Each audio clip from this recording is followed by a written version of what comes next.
नमस्कार, आप the Z plus देख रहे हैं। बिहार में 2020 चुनावी साल है और इस चुनावी साल में अलग अलग संगठन अब राजनीतिक पार्टी बना करके इस चुनावी मैदान में उतरने को तैयार है। इसी कड़ी में आज हमारे पास राष्ट्रीय जनतंत्र पार्टी के राष्ट्रीय अध्यक्ष विवेक शर्मा जी हैं।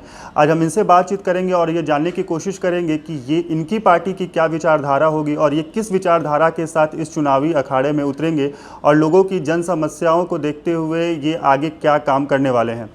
सर, सबसे पहला सवाल मेरा होगा कि सर्वप्रथम तो सभी बिहार वासियों को नमस्कार, भारत माता की जय। आपकी पार्टी की क्या विचारधारा होगी चुनाव लड़ने से पहले या चुनाव में? देखिए, सर्वप्रथम तो बिहार में विगत 40 सालों में आपको मालूम होगा कि 4 लोगों का चंडाल चौकड़ी है।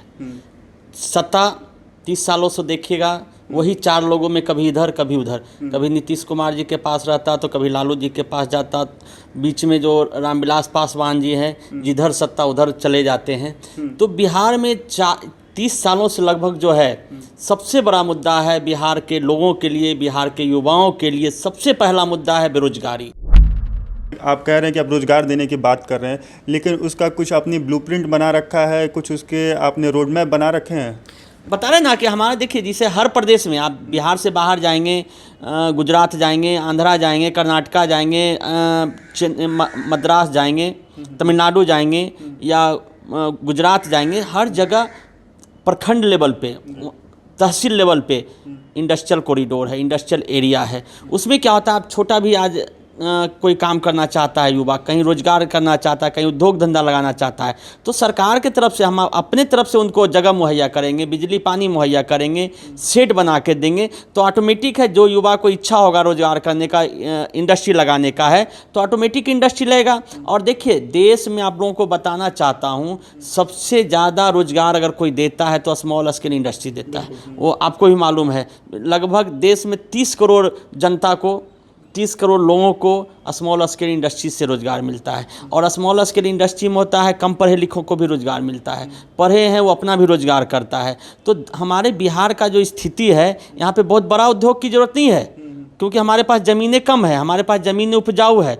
हम छोटे उद्योग लगा के, जितने जो बाहर से यहाँ पे मटेरियल आते हैं बना बनाया, उसको बिहार में पैदा करेंगे, बिहार में होगा तो ऑटोमेटिक है बिहार के लोगों को रोज़गार मिलेगा, बिहार के लोगों को इनकम होगा, तो ऑटोमेटिक है कि बिहार का विकास होगा।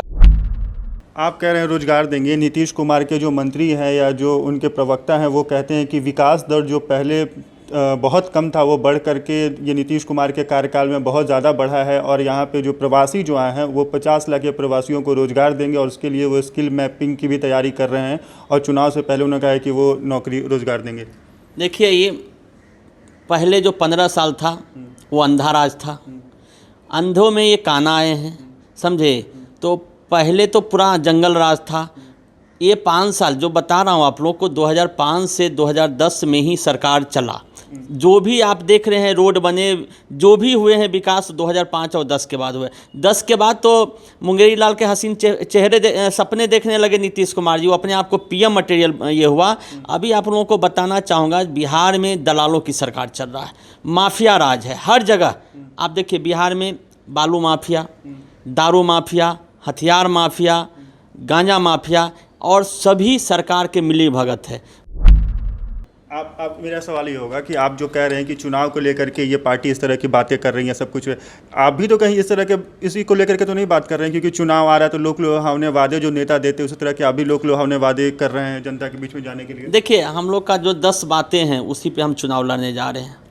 हम तो जनता जब हम मौका देगी तभी हम कर पाएंगे। अभी तो ये जो बोल रहे हैं, हमारा कोई भी आप यहाँ का देखिए, किसी भी पार्टी का मैनिफेस्टो में देखिए कि वो रोजगार देने का किस तरह का है किसी के पास? हम तो बोल रहे हैं ना कि जो कई प्रदेशों में जैसे इंडस्ट्रियल एरिया विकसित किया गया है, वैसे हम बिहार में विकसित करेंगे। सवाल मेरा बाढ़ पे ही अंतिम सवाल है कि बिहार के लिए कहा जाए बारिश और जो बाढ़ है यह अभिशाप है उत्तरी बिहार के लिए।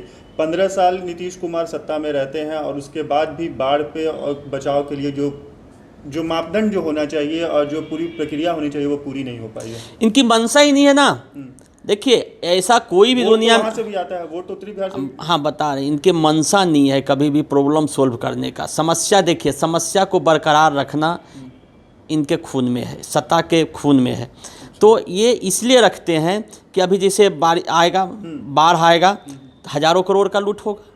जनता फिर इसी जनता को ऊपर से 2 ब्रेड गिरा दिया जाएगा, 2 चूड़ा और गुड़ बांट दिया जाएगा, जितने पैसा है सब अधिकारी से लेकर नेता तक गबन होगा। तो ये समस्या को ख़त्म नहीं करना चाहते, समस्या को बरकरार रखना चाहते हैं ताकि लूटपाट होते रहे।